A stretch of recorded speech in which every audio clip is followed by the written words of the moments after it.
So earlier, the New York Health Department created a list of activities they deemed too risky for kids.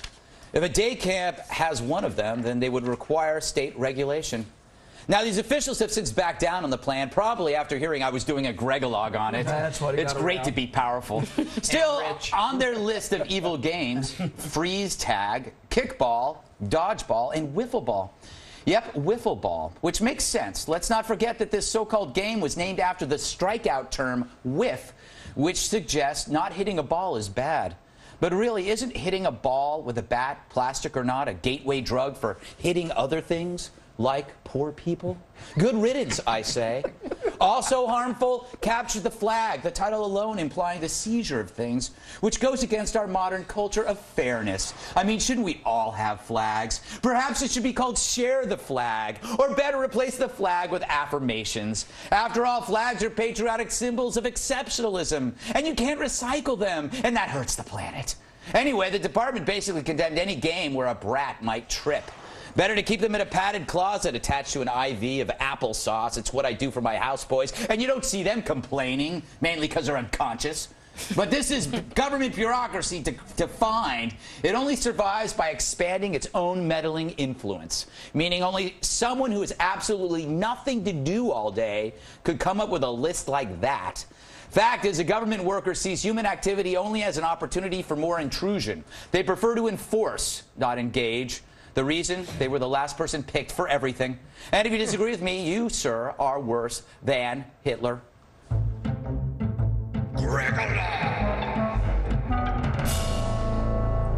Angie, is this another symptom of our wussy culture? Isn't it a kind of wussy that they also back down? Yeah, there's a war on childhood. Yeah. I call it the childhood foregone. You have the tiger mother out there telling her kid she's got to practice all these hours a day. They're not allowed outside in Florida. There was a story, senior citizens said no playing outside. Yeah. I mean, there's a war on kids. I like the fact that they don't let kids play outside, though, but because they're noisy and they're often dirty. Yeah, exactly. They never wash their hands, and let's face it, kids put their hands in places that are pretty unsanitary. What do you mean, kids? Kids, yes, kids. Or red-eyed. Yeah, yes, wherever it may be. Paul, what do you make of this? I mean, they're banning Gaga and crab soccer, which I know you play at home. Exactly, but that's with my doctor when I'm sick. After I've been on the road with him with hookers. Yes.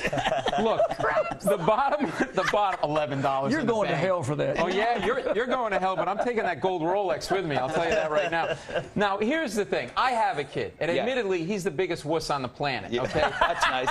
That's right, Alex. Look into the camera. Daddy thinks you're a failure. Alex is a delight. Okay, shut up. All right. So what ends up happening is, if my kid fails at the capture the flag or any of these games, I'm not sending him to a camp. I'm sending him to an orphanage, okay? And the problem is that this is going to lead to childhood obesity. That is true. And our kids are already obese as it is. In fact, I'm using tonight to announce my 2 new kids games. What? Freeze tag and eat the bacon. Eat it, kids.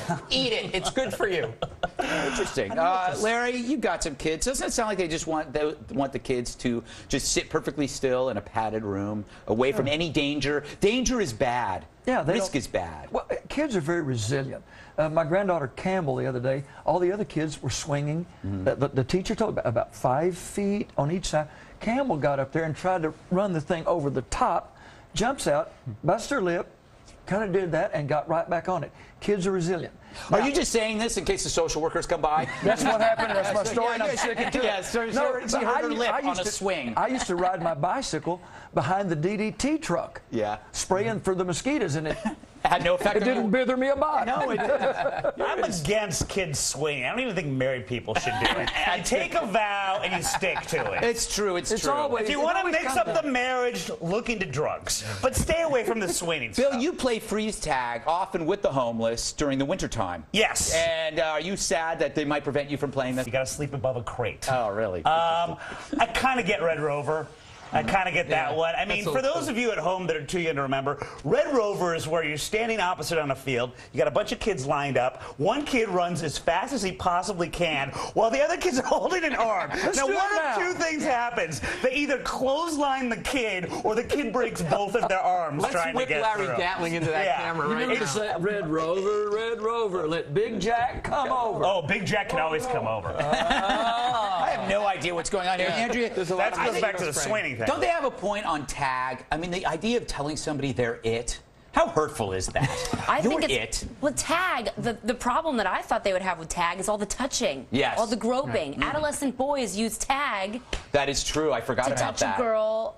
In places that they shouldn't be touching them. But I do see, tag this is what I don't like about this whole helicopter parent, let's protect the kids, is they protect the kids from the stuff that really doesn't matter. But then when the kid's freaking out on a plane, sitting next to a girl named, say, Shmandria Manteros, the mother says, when I look and say, you know, shut up your kid, the mother's like, no, my child's perfect. Why not scold them when they're actually doing something wrong? That is an excellent point. We protect them from learning manners, how to be an adult, or at least try to be polite, and then they worry that they might fall and trip and skid. You gotta go back to the old school games like the ones I had at camp, like musical roofies. That was an awesome game. But that was weird because you were a counselor. Yes, exactly. Yeah, we don't. That really wasn't a camp. It wasn't really. It was my basement with sort of a yard. I wasn't a basement. That was your van. It was my van. It was your van. But it looked like a basement. Yeah. They used to call you. Don't you think this is about frivolous lawsuits too, and trying to prevent frivolous lawsuits? You're probably right. And it's not, there's always going to be some jerk out there that's going to find some reason to sue a camp. Like, the counselor didn't molest my son, and so now he has no self-esteem. I'm suing you. That would be that might win. Right. All right. That's why you are the way you are. Exactly. Don't know what that means. Not sure if I should be insulted by what I'm kissing you with my lips right now. I can tell. I'm it. And that hurts. All right. I'm 40. I'm not touching you. I'm not touching you. I'm not touching you. Bite his finger. What's happened to this show? Coming up, the royal wedding is just weeks away. She's hot. And we aren't doing a story on it. But first... Whoa, hold on here. Are those hot chicks? Who ordered the hot chicks? Oh, wait. America did. You're welcome.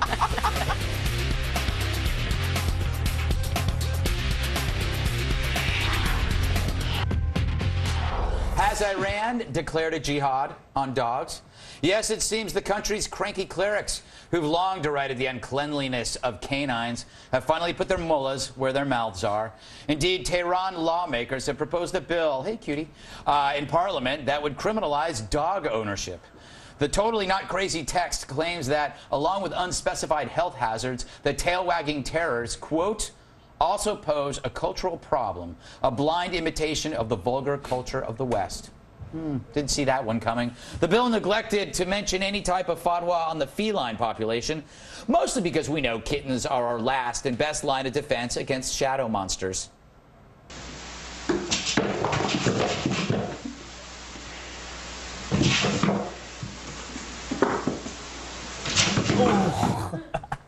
The fear of shadow monsters unites all cultures, people.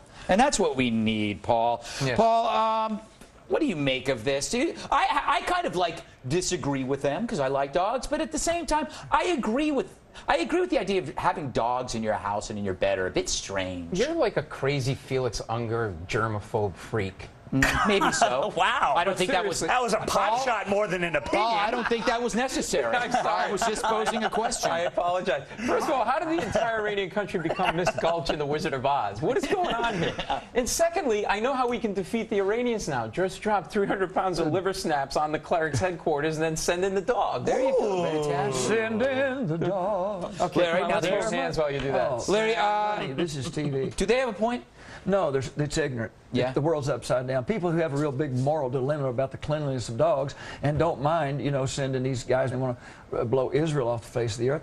The world's upside down. Ahmadinejad is a doofus. But this is about going against anything that's of Western culture, really. Yeah. No, they say it. What they say, it's a blind imitation of the West vulgar culture. What they're saying is the dogs remind them of Bill Schultz. Although I have to add, doofus, great name for a dog, possibly a mutt of some sort, a labradoodle, if you will. Right. Answer the question: Are you not representative of the West vulgar culture? Of course I am. I'm representative of any type of vulgar culture, no matter what the country. Yes. I'm a citizen of the vulgar culture world. Yes.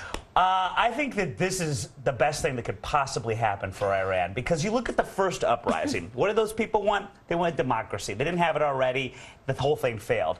But you come for a man's dog, that's a whole other can of worms. The Green Revolution failed. They get those guys, those armed guards, to come in and get the dog. The dog revolution, we're going to see Ahmadinejad overturned. You don't take a man's dog. That's right. unless it's an ugly wife. Peace from paws, I say. Yes. All the problems in the Middle East, and they're worried about some canines. Yes. Well, look at the way they treat their women. We're shocked they have an issue with dogs. No, it's a fair point. The fact is, this is like the only way people get interested in Iran because they're too scared to talk about the abuses there, the abuses towards women, the abuses towards gays, but they can talk about the dog thing because everybody likes little doggies. Right. Well, I'm glad they're doing it because I don't want them to own dogs and treat them like they treat their wives and order them around and mistreat them. So well, good. You wouldn't like being married to I don't me. want my dogs in Iran either. Well, you actually do carry your wife is on a leash, but only on those special occasions, and she's part of the whole thing. She is on a leash, and I use a taser on her. Oh, terrible! When she buys the wrong bad man. Outdoors is for dogs, though. I have to say. But don't you agree. But there are other things that they're banning, like they're banning certain haircuts, sideburns, mullets. So they're on the right track. Yeah, Iran. If they're going to ban funny haircuts, shouldn't they start at the top with Ahmadinejad? Yeah, that's true. Yeah, he's got the worst piece. Here's the rule for Iran. Anything in WrestleMania, ban it. If you see somebody wearing it, own it in a WrestleMania, ban it. The rest of us, leave it alone. An interesting point. All right, we got to move on. Hey, do you have a comment on the show? Email us. It's redeye@foxnews.com. It really is that simple. Is it? Okay. And to leave a voicemail, my direct line, that's also simple, 212-462-5050. Still to come, the halftime report from Mike Baker. Joy, I really hope you enjoyed the first part of the show. Didn't think it sucked? Tonight's halftime report is sponsored by pronghorns, the small mammal with tiny branched horns, native to the Baja Peninsula and close relative to the pronghorned antelope. Thanks, pronghorns.